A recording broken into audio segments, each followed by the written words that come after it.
I talk to a spirit. She comes in my dreams. What is the path to awakening supposed to look like? To feel like? How do you know if you are on it? We ask these very sacred and sometimes vulnerable questions to many different women from all walks of life. A conversation that needs to be shared and heard. I'm Jo Hendy. I'm Amanda Parker. And welcome to the Girl Awakening podcast.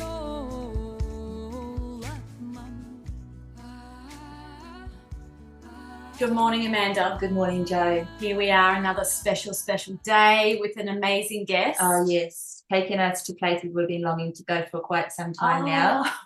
You've got me already. Yeah.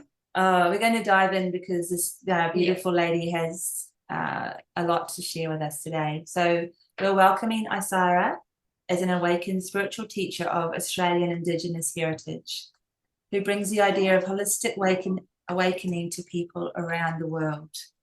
Isira, known in Indigenous culture as Auntie Timirin Ningali, is an elder of Mirning, Adja Matan, I'm going to say that one, Adjamatna heritage, with kin ties to Pitjantjatjara and Yakunjara country. She also has a mixed heritage of Scottish, Welsh, and Spanish background. Truly a very global soul. Yes. Isira is also ordained by His Holiness the Dalai Lama, and she integrates the wisdom teachings from Eastern spiritual traditions, her Australian Indigenous heritage, and the profound transformative experiences of her own life. As a wisdom keeper and spiritual leader, Isira's innate knowledge and personal enlightenment brings rare clarity and unconditional love to the challenges we all face. Welcome, dear Isira. Thank you for joining us today. Thank you so much. It's beautiful to be here with you, ladies and listeners. Yeah. We are so honoured to have you in the space, and we know that we're gonna travel places today with you.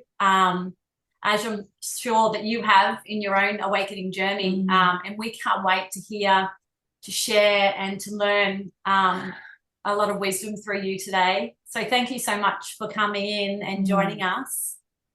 Thank you. Yeah. So we've jumped straight in to the question, Isira, how did your awakening begin? Does it even have a beginning? I mean, it begs the question, where do we start and where do we finish? Even as an infant, I had this incredibly acute connection with everything. I was very connected in the light field. So I was able to see and experience things that were multidimensional. And I was also aware of transition through lifetimes. So there was this little smidgen of like confusion of, did I take a wrong turn? Did I come in at the wrong time and the wrong place? What's happened? Yeah. It just, something weird had shifted or happened that didn't quite align with or match existence and creation as I understood it or knew it. And so even from a very young age, I had this intense inquiry. I really wanted to understand, what was this dissonance? What was somehow, out of place, disjointed. And as I continued to grow, I started to realize that, oh, wow, maybe I really am the odd one out. People thought I was completely crazy because I would talk to things people couldn't see, and I was experiencing things that other people thought were very unreal. And so for a passage, I did really question my own sanity, because it seemed like no one else was seeing and experiencing the world in the way I was. And then increasingly, the amount of conflict and trauma and abuse around me pushed me deeper and deeper into inquiry. So I recall very deliberately, even at the age of 6, 7, exploring shifts of consciousness and wanting to understand how it was that I could experience all of this connectedness and what was it compared to the conflict that was going on around me. So I wouldn't say it was a singular event of awakening. I think because for some reason I feel incredibly blessed that I came in very, very deeply connected. And in my formative years, that was a blessing and a curse. Yeah. But it was my savings grace, because if it had not been for that, having undergone the amount of abuse and trauma that I did, I probably would not have survived. I probably would not have chosen to even continue living. It was my connectedness to the infinite, eternal, and spirit, and all these other realms that supported me when I did not have that clear, connected understanding amongst people and family around me. So I had nature, I had spirit, I had my ancestors. So I had guidance on many other levels from a young age. Wow, that's so beautiful. I know that, other women that share their journey mention a lot about having a grandmother or a grandfather or somebody in their world that was different like them, that was able to guide them. Did you have anyone that physical? We know you had lots of ethereal people, but did you have any physical people that you could turn to that understood you, or were you completely on your own? And another quick question too, but probably really doesn't matter, but were you born in Australia? No, you were born overseas? Yeah. No, I was born on Kaurna country. I grew up on Kaurna country, which is South Australia.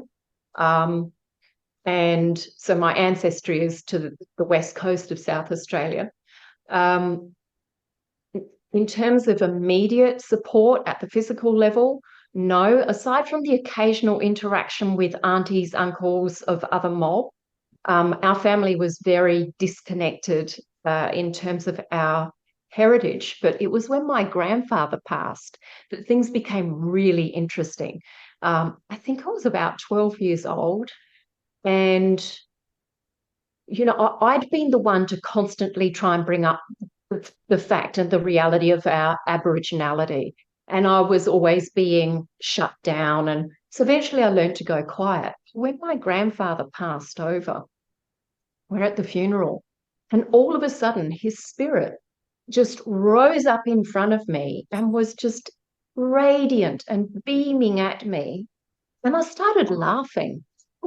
So it was like, well, right, well, see, there he is. We don't need to worry about death, It's all just one continuum of life. And of course, well, that riled the family even more, because there I am laughing in the middle of a funeral. But he then became very actively guiding me, directing me as to how to rebuild the bridges of our heritage and reconnect with other relations, etc. And over a number of years, as I started to pursue that, becoming a young adult as well, it turned out that everything he guided me to was 100% accurate, that to the point that the messages and the singing I had been receiving from him and my ancestors were proven to be 100% our language. Oh gosh, that's quite, you can't get any more of a affirmation of who you are and what you've been experiencing than that. That's quite sensational. Yeah, the reason for my question was because we know that we have soul family that come through. They may not look like soul family in the physical, but as you just expressed, your grandfather was definitely part of your soul family. Without a doubt. Yeah. Beautiful, beautiful. Um, Can I just sorry to ask for it. before we leave your beautiful grandfather? Was he in resistance to this knowledge while he was alive? Absolutely. Mhm. Yeah. Yeah. And it's on both sides of the family. And, to the point that even my grandmother, who was adamant about, the non-fact of our Indigenous heritage, she confessed to my uncle a few years before she passed. And then my uncle kept all of the information a secret. It was just crazy. And this is the extent of pain and suppression that occurred for our people. Yeah. And the transference of the trauma and the conflicts as a result of it is, everyone's still working through that. Yeah. Why do you think that was? Sorry to go off track, but why do you think that was? No, it's so relevant, isn't it? In my family or in general? Well, in my family, shame, fear, for ostracizing, being ostracized, being maltreated, etc. So my great grandmother was stolen from her country, put into a mission, taken by the Giles expedition, and had other children up in Central Australia, hence our kin ties to Pitjantjatjara, Yuckanjara country as well. And that's deep trauma history. So survival depended on maintaining a code of secrecy and denying and rejecting one's Indigenous heritage, because it meant that it provided greater safety, greater opportunities, greater respect, etc.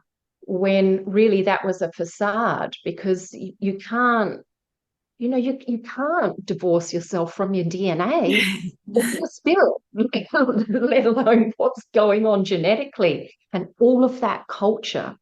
I've come to really understand my way of thinking, my brain, my whole psyche is completely different to the average westernized person, albeit I've got mixed blood, but the way I think is still very, very Indigenous. The way I feel, the way I see life is very Indigenous. And it is a complete clash of cultures. It's a total disregard for our natural laws and our natural self to live the way we're living now. So great. So hear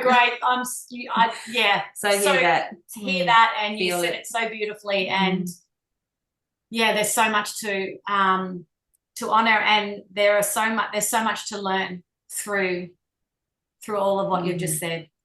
Yeah. Simply, even just as a, the average person on the street, to honor every moment of what you just said, let alone the pivotal times that we're in, making it like a hot seat that we're all sitting in. Right. And I feel the reason it is relevant to every single person, and I think this is a really important point for us to dive into, because a lot of people feel, oh, well, Indigenous and Aboriginal, and oh, yeah, well, that's historical, and oh, well, what relevance does that have to me other than, oh, well, we should be more tolerant and we should overcome racism and blah, blah, blah. No, it is utterly relevant to every single one of us for our well-being, for sustainability, for connectivity.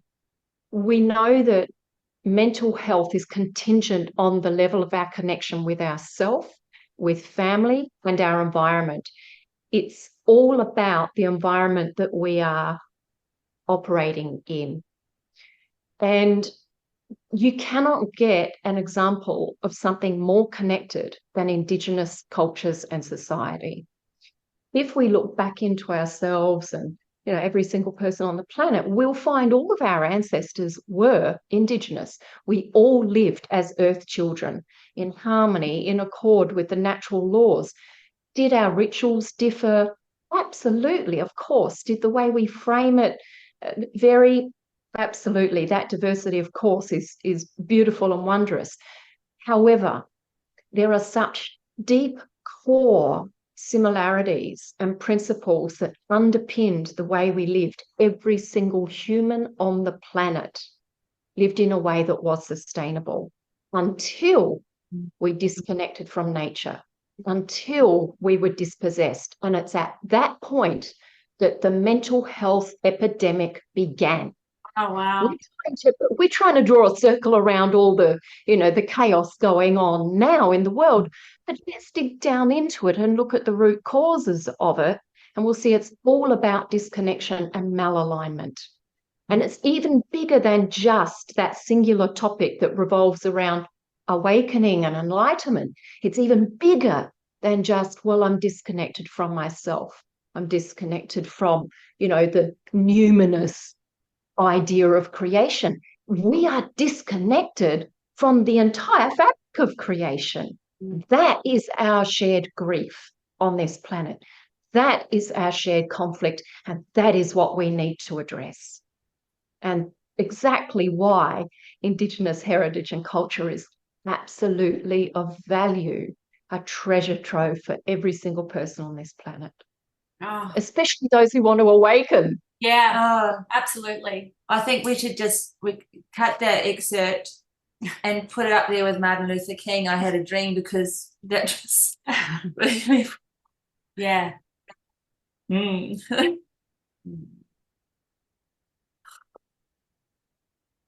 Very powerful.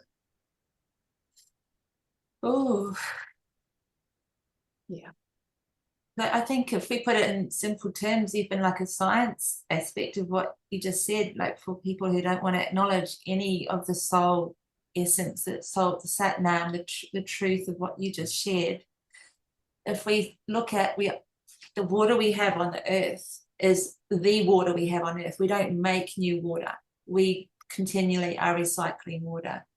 And when we go back to what you said about we were all earth children, we have all been Indigenous. We have all been First Nations people of this sacred land. So we are just constantly abusing, ignoring, and disconnecting from ourselves. Right. And then, yes, to pick up on your point of the scientific premise, all the laws that Indigenous people live by, they are empirical laws. They're not abstract laws. They are laws proven true by existence for eon upon eon upon eon. So when we look at that alongside of science, we see that this is not some, abstract philosophical notion that everything is interconnected and interdependent. That is a fact. We cannot take anything in existence into account without taking everything in existence into account. And that relationship, that conscious relationship, is what knits our psyche back together. It's the very thing that restores our spirit, our soul, between physical, mental, emotional, and spiritual, not just as this individual, but as a collective, between each other, with the kin ties with every living being, with Mother Earth herself, with the great spirit of all creation, and with the cosmic laws. That's what ties it back together, is that everything is interconnected. That is scientific. So if we look at those principles, what we find remarkably is that our ancestors were living an awakened existence, and that most of our hopes and ideals for awakening now are still somewhat siloed. It's a very narrow track that most people are pursuing in the effort to become awakened. Whereas if we restore these fundamental principles and rebuild these connections based on these creation laws or fundamental principles, we can't help but be more awake. Connectivity is the very source of awakening. Wow. That's that feeling of just certainty, the feeling of true fulfillment, and as you said, connected or connectivity. without looking outside of ourselves, kind of thing, and looking for those areas that fulfill us, but they don't really, if that makes sense. Yeah. In other words, the distractions. You're talking about the distractions, where we're looking for, an example of what we're supposed to be outside of ourselves, or what's going to fulfill us. Absolutely. And it's all those distractions and substitutes that keep us damped down in terms of consciousness. Yeah. And if you have that soil in your hand or under your feet, and you connect to that, everything that you're just sharing is in that soil, isn't it? Absolutely. Yeah. Oh God. Our questions seem so insignificant right now. We've just gone. They really feel very insignificant. But for our listeners, we will ask them, just so but we want you to share from that place that you're sharing from, if you could. That would be absolutely beautiful. The incredible power that's coming from you, Isira, is just part of that switch that the world is waiting for. Yeah, absolutely. Absolutely. Thank you.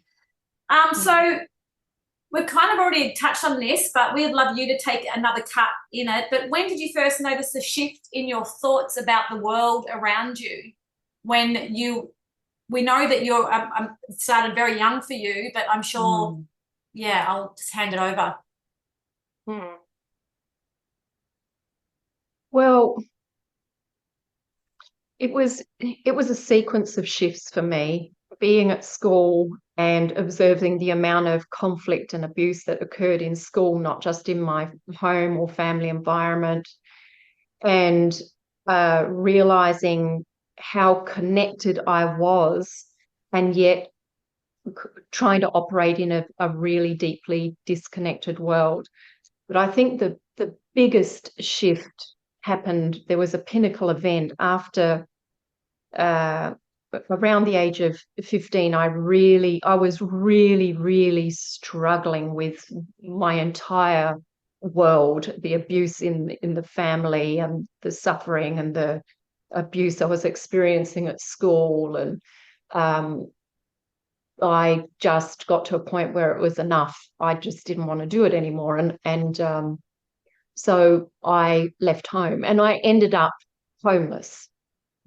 And I'd always had these very psychic experiences. So I kept having this recurring dream of being hunted down by someone, and this overwhelming, intense instinct that I was going to be killed.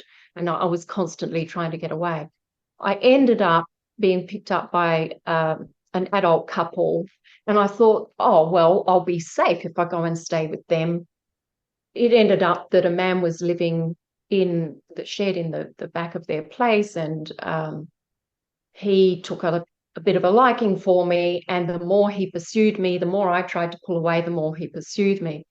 It resulted in an event one night where the couple were out away, and this man tried to push himself on me. My resistance meant he completely snapped, and I was in the dream, in reality.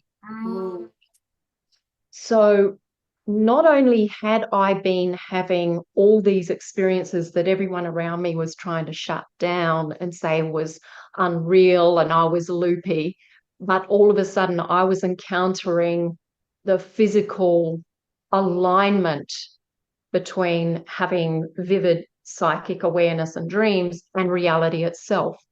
And this man was violently, he was trying to kill me, absolutely intent on killing me, raping me, abusing me. And in the midst of that, I realized that if I did not draw on the power of absolute conscious attention, which I'd already been exercising, I'd been exploring it and exercising it, but if I didn't draw on that, I was going to die. And what happened in that instant was I became physically, mentally, emotionally, spiritually, utterly as real as you and I are sitting here having this conversation. I was everything. I was the body being murdered, the floor, the carpet, the blood on the walls, the floors, the house, the surrounding. I was the man murdering me. Wow. The entire thing. And I saw in that instant the reason that soul was doing what he was doing. I experienced his entire being and the degree of disconnection he had from love. He was so denied love, and he was so desperate to get love. And then when he was rejected what he thought was love, he trying to take it from me, he would rather destroy it than be rejected again. That degree of disconnection and suffering just catalyzed in me this realization, or this beingness. I can't even put it in words. I was the absolute infinite field of love, just seeing, knowing, experiencing love. And all I could do was pray for this soul, for this man, to know love, to know that he is loved. He is loved and lovable. And as I prayed, the entire room lit up. It was full with angels. That man, he dropped to his knees and he looked up and he prayed. He said, "My God, what have I done? I've killed an angel. Oh my God, you have to save her." And he literally picked up my body. And at this point, because of the shift of events, I was expanded so much, the body was slipping. And so he took me to the phone, called emergency, and said, "You have to tell them." It just fell out of my mouth. "He's killing me," and the address. And when he realized, he slammed my head into the wall and he ran. The body, my body, slipped into a coma. I was in this vast state of consciousness. Well, next thing, I'm in the hospital and I'm watching everything. And my parents have been called in and the body is in this state. And I'm everywhere, everything. I see and experience the entirety of every single incarnation of this soul stream and every being, all of humanity. And I hear the same suffering and conflict reverberating around the entire planet. And I realize that this is what it's about. Every single thing we are experiencing is pivoting on this. Are we connected? Are we the presence of love? Or are we seeking to restore that? Every single incarnation we've ever taken is all about this. And as I saw that and realized it, I went, "Oh, well, I haven't finished what I came here for. I better get back in the body." Oh my God. So I went, whoosh, and I slipped back into my body.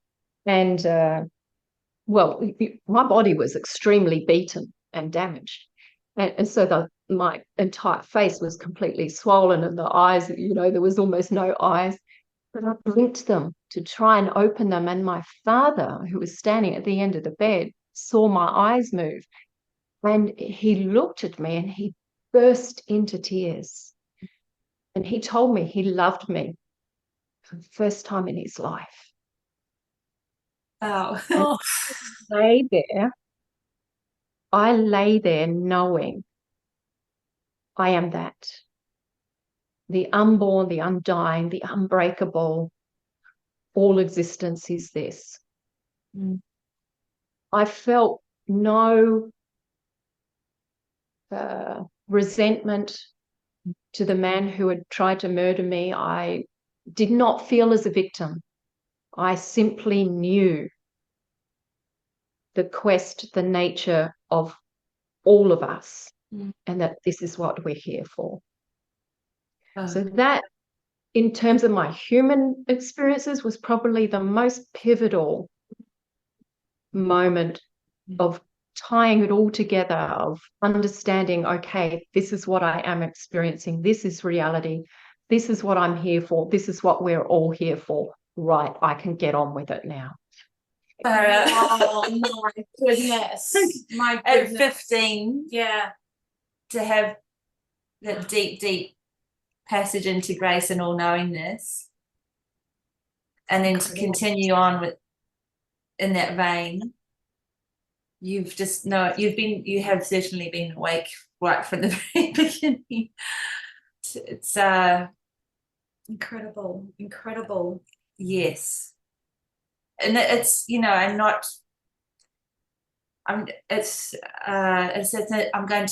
it's like an ascended mastery that you're describing. That's really literally the sense that I'm not trying to box you or give you a name or anything like that, but just the essence of what we're feeling from your being. I guess what I want to say in response to that is, whilst that can seem extraordinary, I really want you and everyone to recognize that is who you are, who we are, all of us, and that every act of violation in this world is as a result of the disconnection from love. That love is almighty and all-powerful.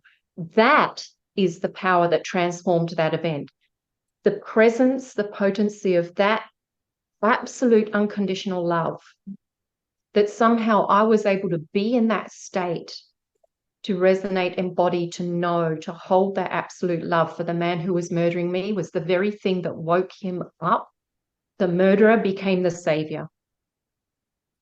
And we tend to measure ourselves.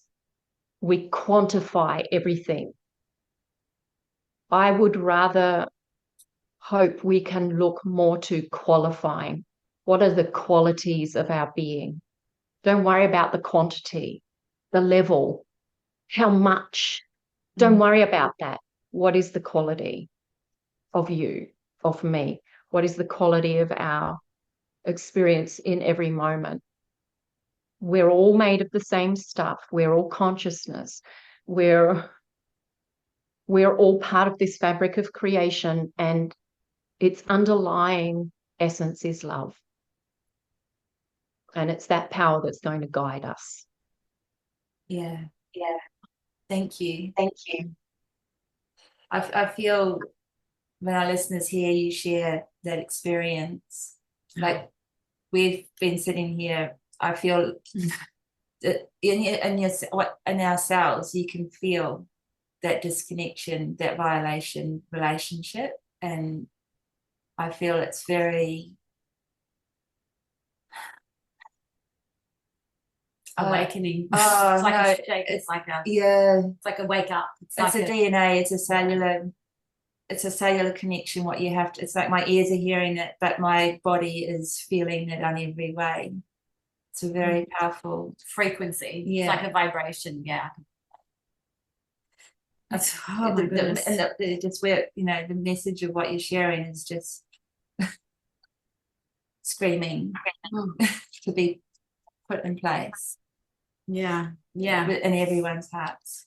We're probably going to say that 20 times. 20 times.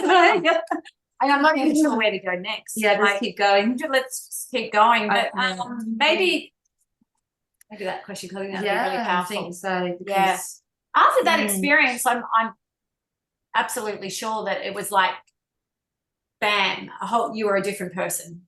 You were alive, living, fully ready. Did you go to your family then, or did they? How? I mean, just hearing your father say he loved you for the first time, was that allowed? Did that allow us to open up?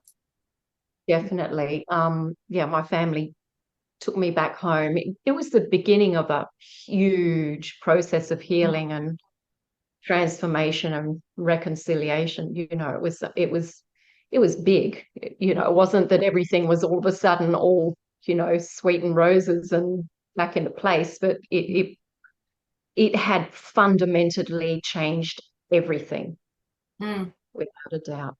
Yeah, it's funny because a lot of other women, definitely not the same experience, but when they've had an experience where spirit or soul or somebody has come through and spoken to them, they say that from that moment on, they have this certainty within them that's like almost unwavering connection to source, that now they know and they trust, and that from here on in, it's just a certainty inside of them that won't unwaver them from anything. Did that happen after that experience for you? I think what happened with that experience was it integrated it more. I'll share with you a really funny little example of an experience I had even earlier. So when I was staying with my grandmother, we'd stay there occasionally on weekends, and she used to keep sweets in the cupboard. And at that stage, as a child, I had a bit of a sweet tooth. So she used these little sugar cubes in a dish.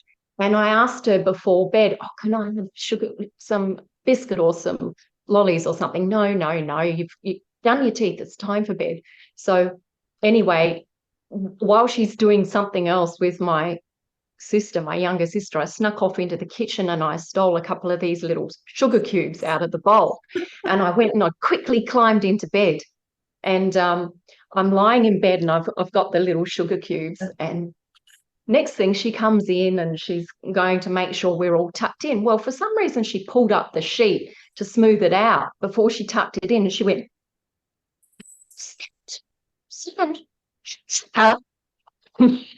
she gripped hold of my hand, prized my little fingers open, and there were the sugar cubes that have spilt some crumbs. And she walloped my butt so hard. She spanked me. It stung so badly. I yelped and I cried and I screamed. And off she stormed, left me there in the bed crying and howling. And as I'm crying and howling, I am pure sakshi. I'm pure awareness watching the child crying. I'm awareness.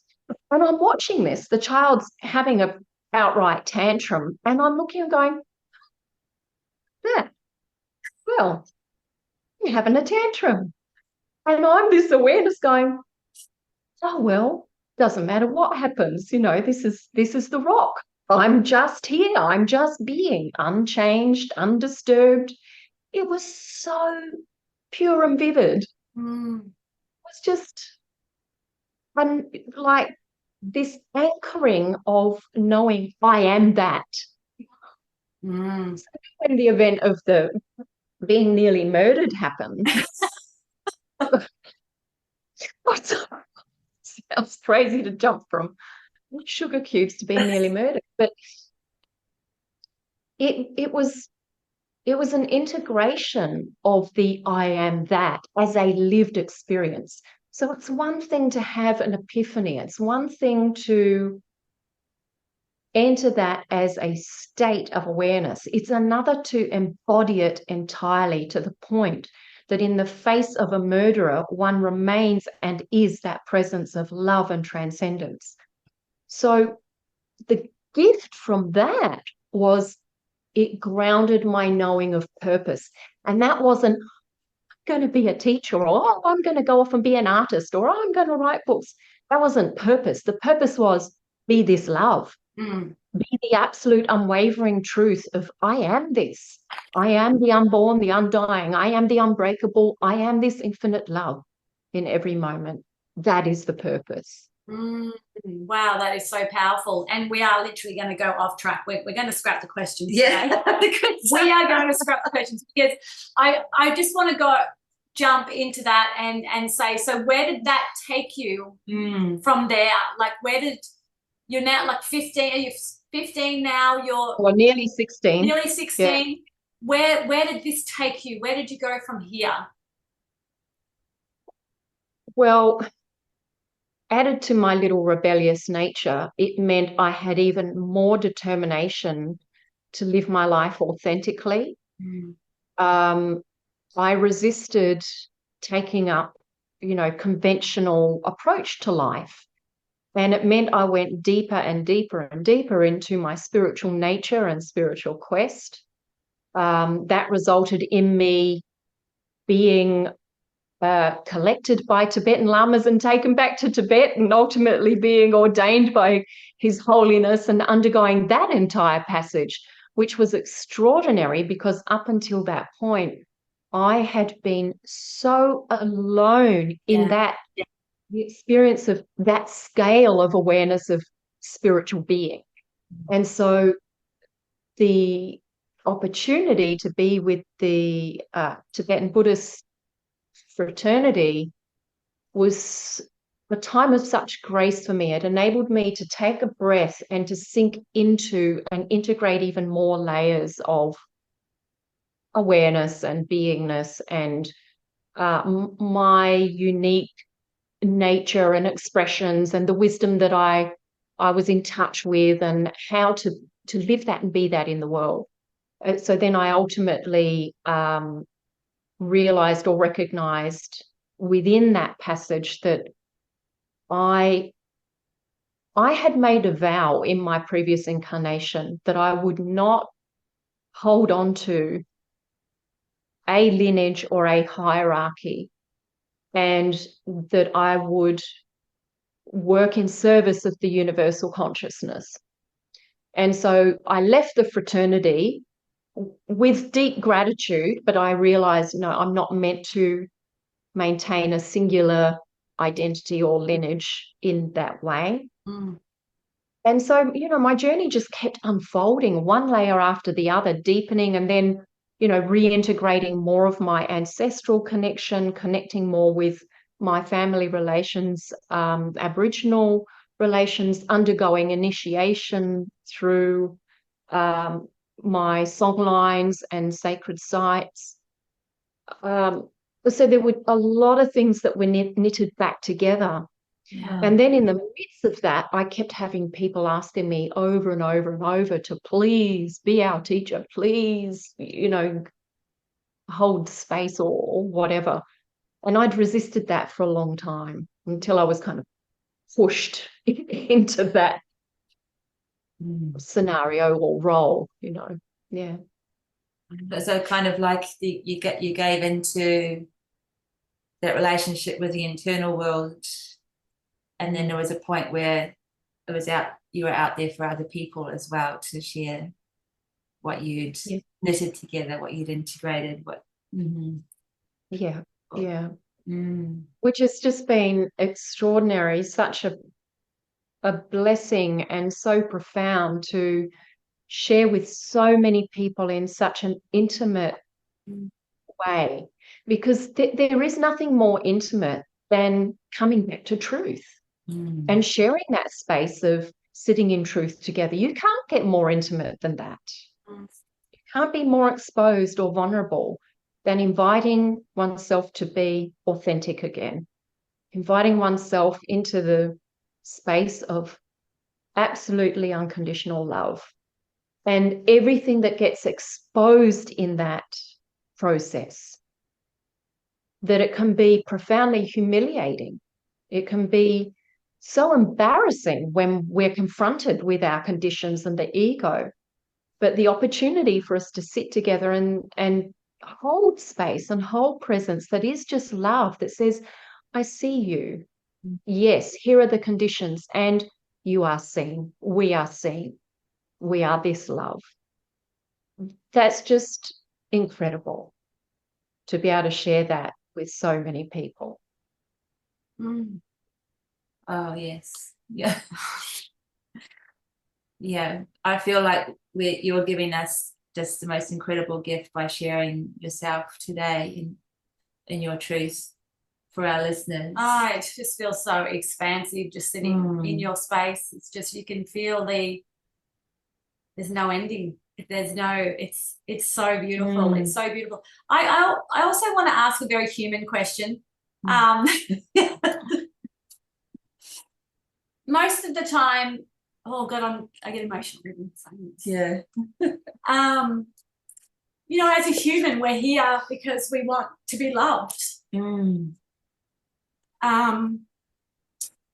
Where do you find your love? I know you're going to say within or there, but as a human, relationship. Yeah, relationships and stuff like that. How do you, I don't even know what the Because question it is. feels like how you shared as a child, like, you know, that observer and the, you know, the I am presence that you've been from very young. You've kind of been amongst but independent of people. And I guess what you're saying, has there been someone? You're someone that you've had that's on a human basis. Yeah, absolutely. Mm. So I guess in describing a lot of these experiences, it does sound like it's, you know, just kind of more expansive or that essence of self. But that's all happened through me being very, very grounded as a human. I haven't run away from being human. If anything, I've taken a dive more and more deeply into it. So I live, you know, I fully live life. I fully explore. To me, all of life is an adventure, and that means I'm human, I'm woman, I am sensual, I am full of love and openness and receptivity to receive and to give. So yes, I've had divine relationship. I've also had extremely challenging, confronting relationship where, you know, it's been a complete surprise for me to be presented with so many of the layers of condition that are disconnected from the love. And it's like, well, here you go. Here it is. Here's the disconnect. Here's the, you know, the opportunity to continue growing through these layers and to see and to understand what these layers are as a human experience.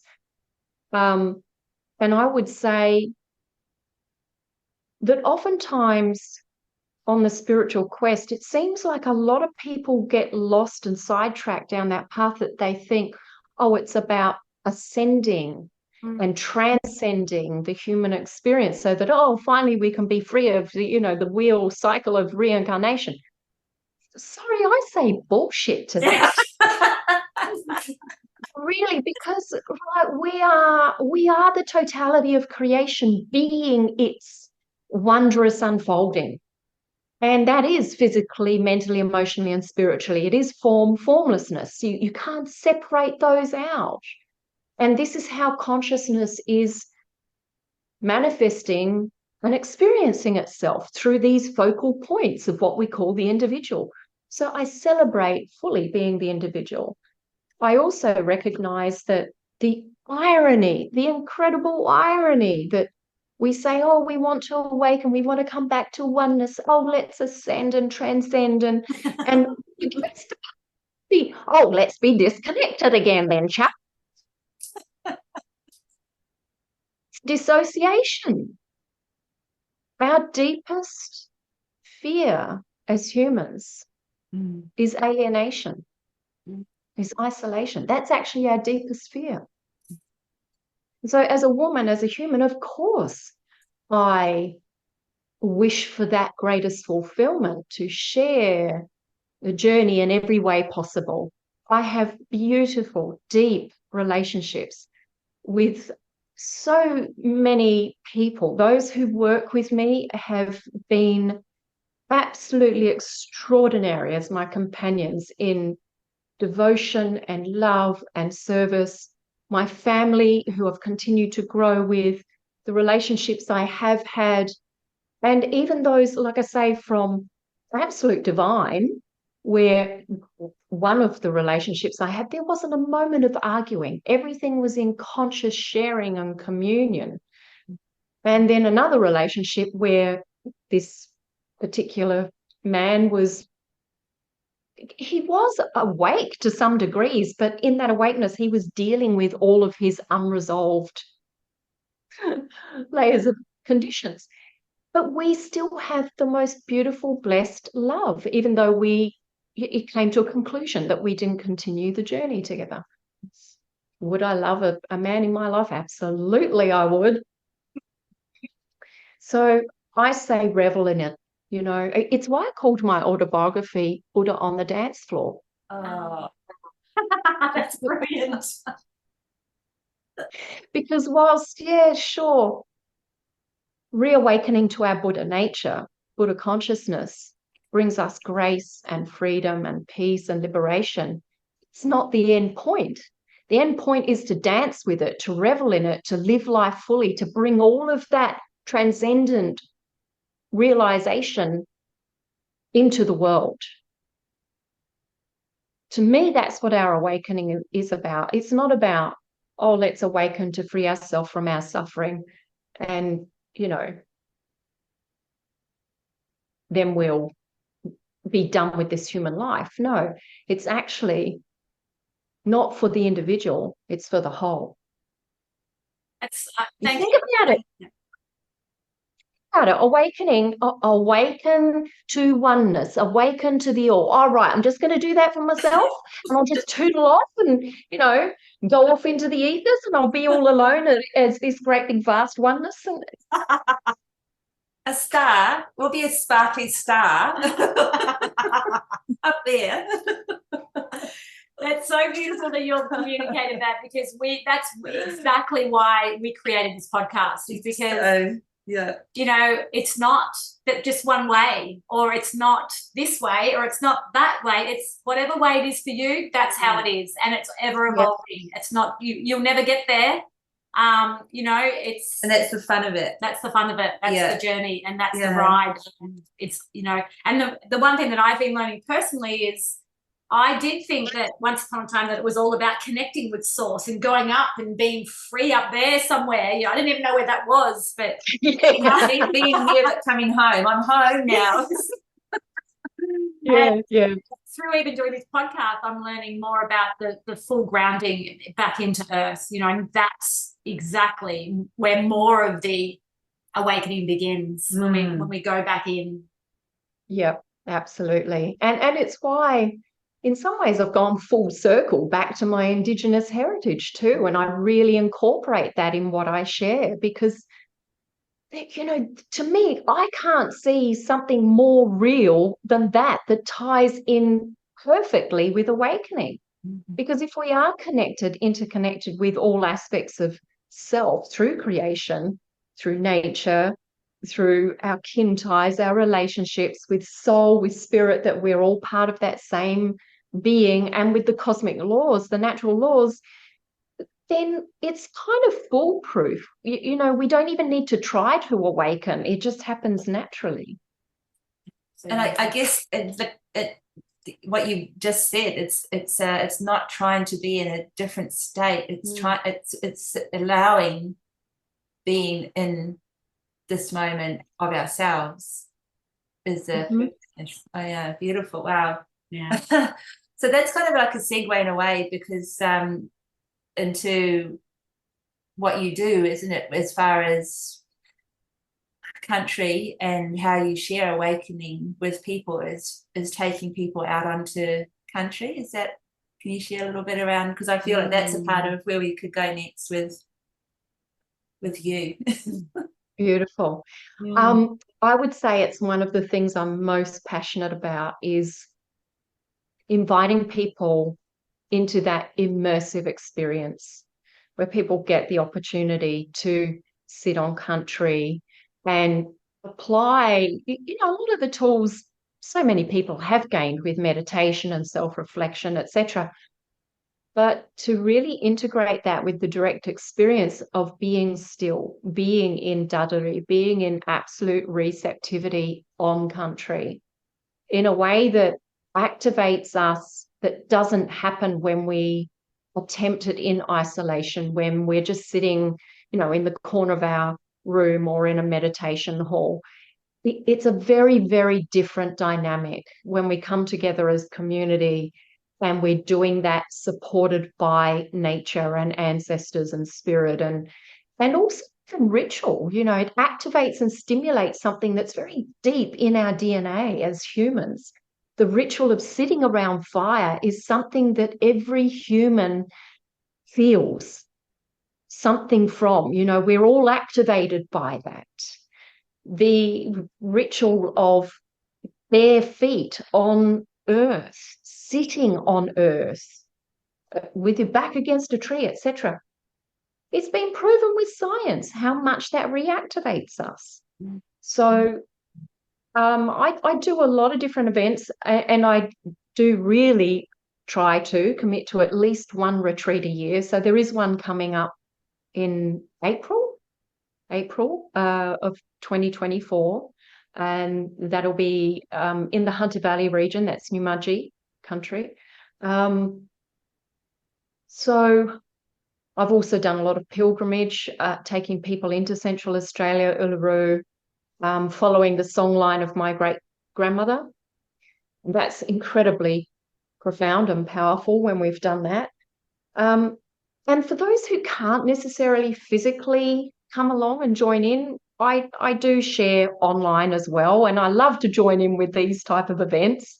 And there's also a bit of a portal that people can access if they do want to listen to more programs or pick up a few more tools that can help them deepen their own reconnection, and that's the Awakening Place. You can find that through the website as well.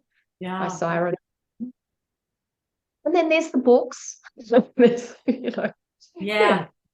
Now, just quickly, as you were saying that, it reminded me of a book that I read many years ago that opened me up a lot. Was The Newton Messenger Down Under. I'm not sure. Oh, Right. I've read it a few times now. Have you actually done anything like that yourself?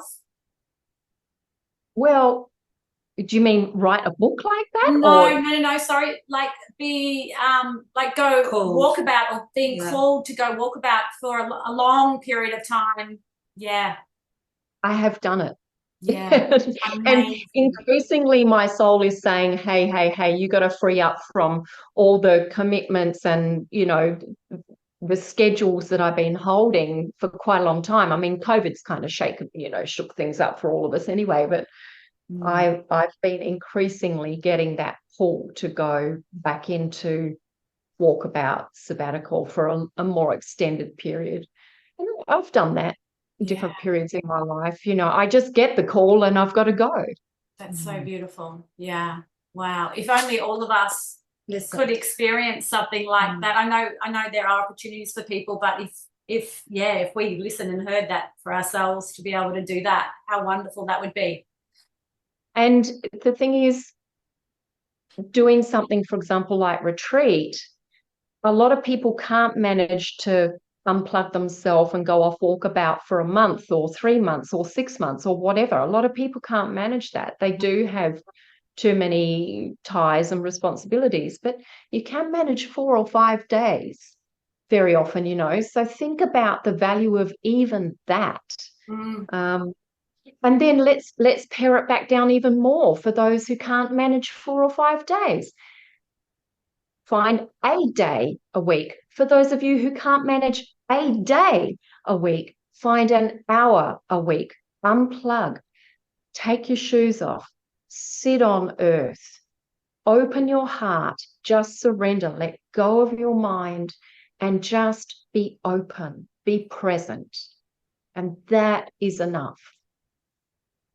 Wow, that is so true and so beautiful. And I feel like that is where we are heading more, where people are, not only awakening to many, many different things, but I think a lot of people are realizing that it is back to those simple things as taking your shoes off, and they're feeling more. They're feeling that, okay, this actually is giving me something.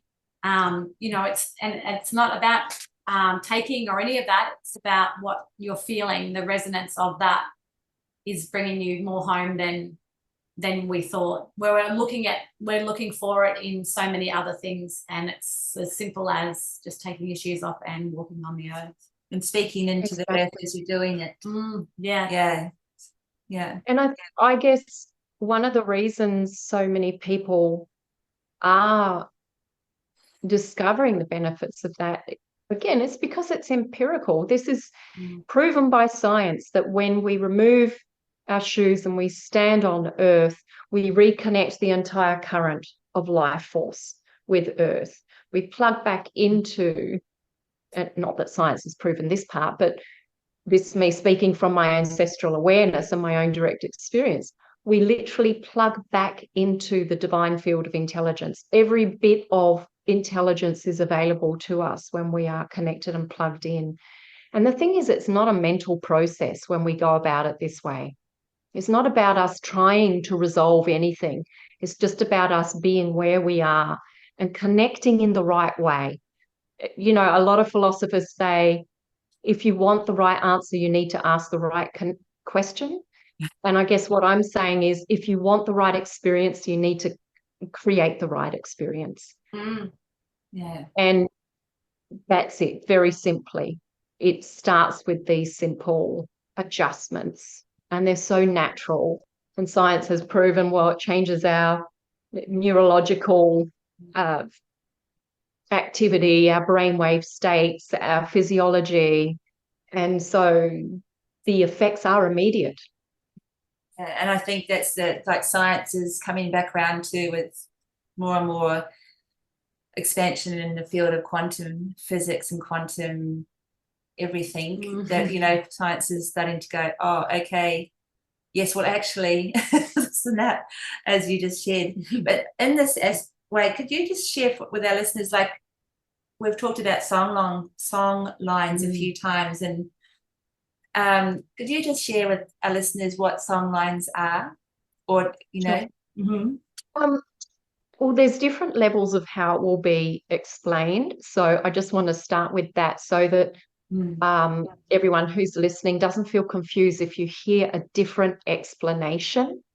In general, song lines speak to our relationship culturally. So our mob, our tribe, our clan, where we live, and the connection we have to specific places, sacred sites, the animals, the creatures, the waterways, the rocks, all the life channels, etc. And so the song lines give us a map.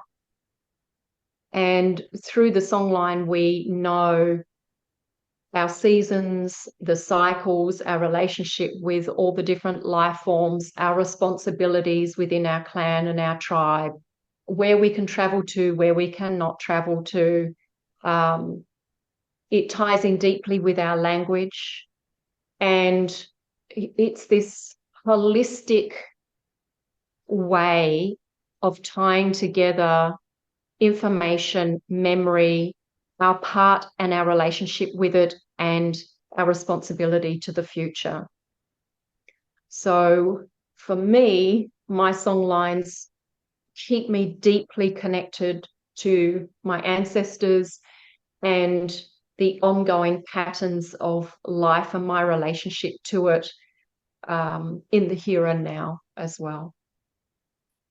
Thank you. Yeah, that's beautiful. That's beautiful. I think I have one more question around. I actually have two questions. So continuing on with mob and ancestry and connection to country, for a lot of people who don't identify with being First Nations, how the relationship with being an ally or speaking into mob or feeling that connection with First Nations people, is there anything that you could share around a safe place, if you like, where people feel that they can step in without being inappropriate or feeling that they're, I guess, being culturally greenwashing, or, you know, those kind of grey areas where people don't feel sure whether they should or could or can connect in a way that is so needed? Right. Does that make sense? I would advise, and again, a little caveat is, you know, I can't advise or guide everyone on, you know, there's no one way, and different people will have their own experience. What I would say is, in accord with our culture amongst all tribes, is the first principle of dadari, which is, in its most basic translation, is deep listening. In its whole translation, it's about total receptivity. And so the first cultural principle is to come with open ears and a closed mouth. So anyone who wants to connect with Indigenous people would benefit enormously from that first stance, is come in ready and willing to listen and learn. And then the connections will show themselves from there. Because when we come in that way, and I come in that way to any country I visit that is not my own ancestral country, to any auntie, uncle, any other relation, I sit or stand in company, present, pause, introduce myself, and ask questions. I'm open, or I just listen. What happens when we do that, and it's a very human thing, we know as counsellors, what is the job of a counsellor? Not to judge or try to direct or push, but to first hold a space of listening, make it a safe space for the other person to be heard. That builds trust and openness. And so that's the biggest thing that we need now to restore between Indigenous and non-Indigenous people, is trust. And listening, just being present, watching, listening and learning to the other is the way to build trust. Thank you. We can take that bit of advice for Everything. all relationships and all interactions. That's so beautiful. We are moving on in time. I've got one more question, and then Joe's going to ask our question. Your name, Isira. You spoke around being with the Tibetan monks and in His Holiness company. And for me, Isira has, I instantly feel connected to goddess, priestess energy. Is it a chosen name for you, or is that something? It was passed on to me as a yogic name. It certainly brings together some of those higher representations, I guess. In fact, I've had so many names throughout my lifetime. Anyone would think I've got an identity crisis. It's not at all. I'm just not attached, and there's just so many aspects to being. Interestingly, I found out recently Isira is in the Quran, refers to the light realm. Beautiful. Yeah. Lovely, lovely, lovely. So look, yeah, I love that. And I think the resonancy with the name as it fits your evolution, your expansion, your journey is a beautiful thing to embrace. As you said, not to be attached, but to the resonancy is what fits at the time. Yeah, I love that.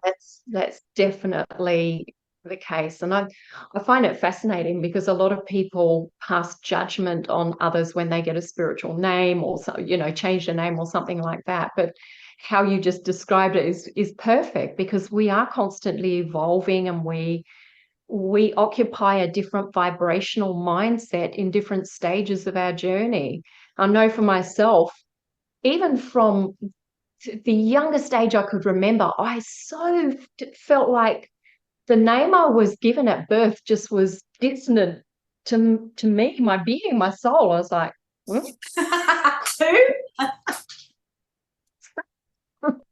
I'll just put a badge on so I remember. Yeah, wow. Thank you, darling. Yeah. So our last question is quite a big question, and I just want you to go wherever you go will be absolutely perfect. But how do you see the world now, and what do you see next for us?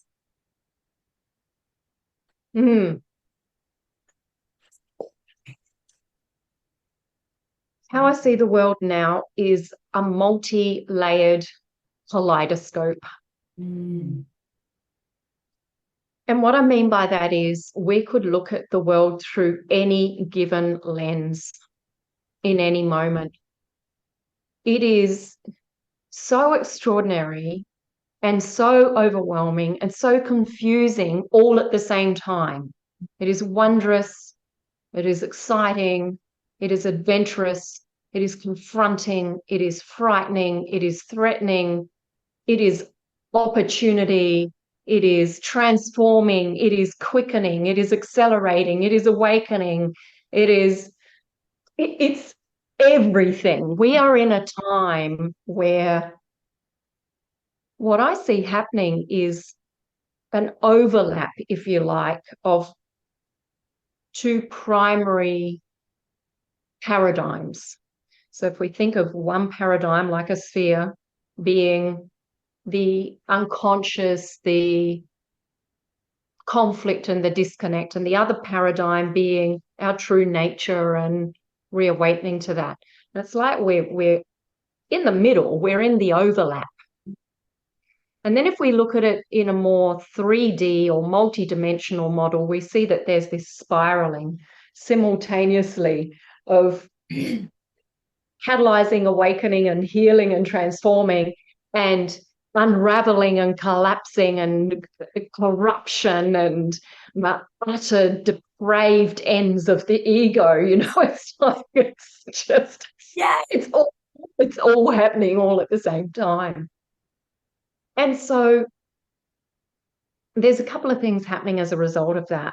One is we're suffering the consequences of being malaligned, that generally speaking, at large, we're so malaligned from the natural order of things that symptomatically things are accelerating. More and more people are becoming more sensitive.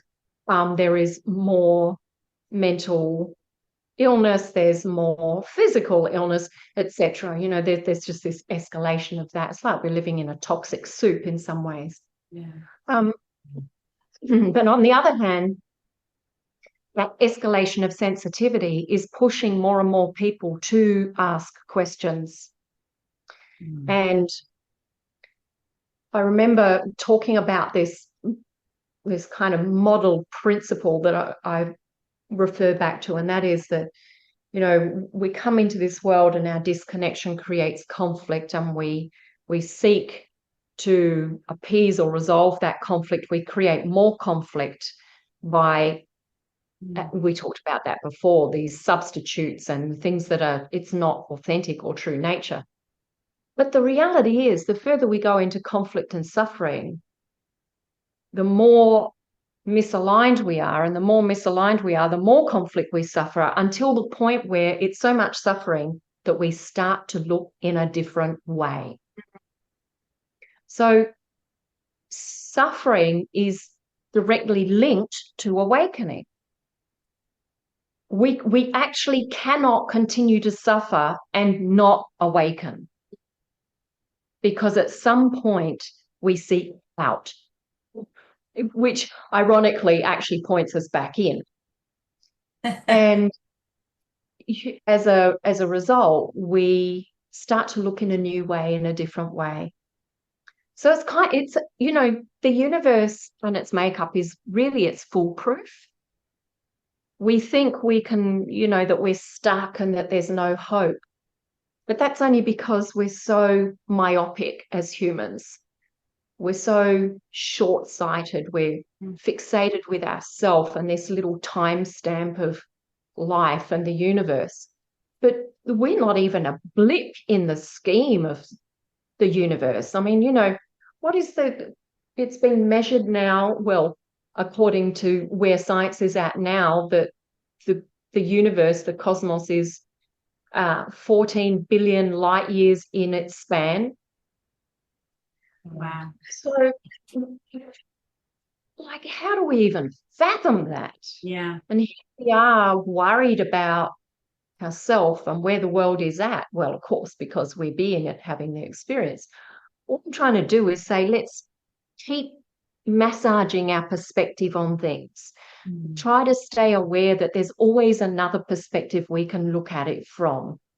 And that when we're in a time of chaos and confusion and things seem really unpredictable, it's actually the invitation to surrender our control and to trust more. And, the more we try to control, the more out of control we become. So I see the opportunity in it all. I see the invitation in it all. That whilst, yes, it's a rough ride and it ain't going to be over in a hurry, there's no golden age. It's just sort of like, snap, we've gone through the Lion's Gate now, folks, and we're in the golden age. It's not going to just happen like that. Oh, Look around us. Life creation doesn't happen like that. It is so incremental. So we need to learn paucity, to settle back into the natural order of things. To be okay with that, to be okay with the craziness and the chaos and the turbulence. Because this is the passage we chose to be in. And there's a reason for that. Absolutely. And in the midst of all of that is love. If I, as a human, and remember, I'm human, you might think, hang on, well, she's some extraordinary being. She talks about this. Human. I am a human woman. If I, in the face of being murdered, nearly murdered, am able to connect with love, you, in the face of a challenging day, in your car or at the checkout with the checkout chick or whatever's going on, you are able to hold love. Yeah. It doesn't matter what we're faced with. We are able to hold love. To me, that's the thing we just need to see that's happening in the world. It's a cry for love. Crisis, conflict is a cry for love and connection. And the best we can do is draw a circle around ourselves and our immediate field of influence and say, how do I bring more love and connection to this? Or how do I acknowledge and celebrate the love and connection I am bringing to this? That's so beautiful. I have a saying when I'm in situations that are challenging. What would love do? And just that moment alone, it can change it. It can change anything. Absolutely. Absolutely. Wow. That's absolutely magnificent. Yes. There's no words. There's no words. We don't have you on a pedestal, No. but we just fully feel like we've expanded exponentially this morning just by being in your company, Isira, and the cellular, the energetic activation It's palpable. is palpable. Yeah. And we just can't wait to share you with our listeners and celebrate in their activation and awareness and connection with what you shared with us today. Thank you so much. Thank you so much. Thank you. It's just been an absolute joy to share with you. I love what you're doing. Keep doing it. We're all playing our part. It's wonderful. And well, we'll see you everywhere, and in amongst it somewhere, be a joy to bump into you again. Oh, absolutely. Absolutely. You can count on that. It will happen. We know it will happen. Thank you. Thank you. Thank you so much. She comes in my dreams. Thank you for listening to our Girl Awakening podcast. We are also on YouTube as Girl Awakening. We'd love to see you there with comments on how our guests resonated with you or your own awakening. Please share the love with a like and subscribe while you're there. A blissful thank you to Ksenia Luki, the amazing artist behind our theme song. We will see you next week. Bye. Bye.